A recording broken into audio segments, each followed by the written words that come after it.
Today, the leaders of the G20 nations, a group that includes the world's largest economies, are gathering in Washington to seek solutions to the ongoing turmoil in our financial markets. I'm glad President Bush has initiated this process because our global economic crisis requires a coordinated global response. And yet, as we act in concert with other nations, we must also act immediately here at home to address America's own economic crisis. This week, amid continued volatility in our markets, we learned that unemployment insurance claims rose to their highest levels since September 11, 2001. We've lost jobs for 10 straight months, nearly 1.2 million jobs this year, many of them in our struggling auto industry. And millions of our fellow citizens lie awake each night wondering how they're going to pay their bills, stay in their homes, and save for retirement. Make no mistake, this is the greatest economic challenge of our times. And while the road ahead will be long and the work will be hard, I know that we can steer ourselves out of this crisis. Because here in America, we always rise to the moment, no matter how hard. And I am more hopeful than ever that America will rise once again.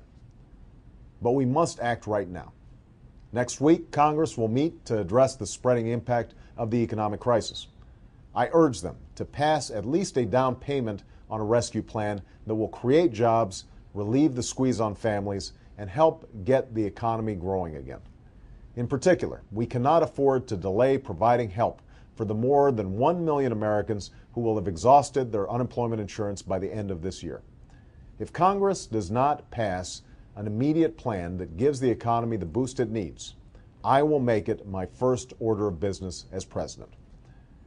Even as we dig ourselves out of this recession, we must also recognize that out of this economic crisis comes an opportunity to create new jobs, strengthen our middle class, and keep our economy competitive in the 21st century. And that starts with the kinds of long-term investments that we've neglected for too long. That means putting 2 million Americans to work rebuilding our crumbling roads, bridges, and schools. It means investing $150 billion to build an American green energy economy that will create 5 million new jobs while freeing our nation from the tyranny of foreign oil and saving our planet for our children. It means making healthcare affordable for anyone who has it, accessible for anyone who wants it, and reducing costs for small businesses. And it also means giving every child the world-class education they need to compete with any worker anywhere in the world. Doing all this will require not just new policies, but a new spirit of service and sacrifice, where each of us resolves to pitch in and work harder and look after not only ourselves, but each other.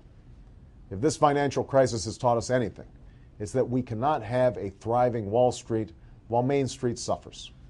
In this country, we rise or fall as one nation, as one people. And that's how we will meet the challenges of this time, together. Thank you.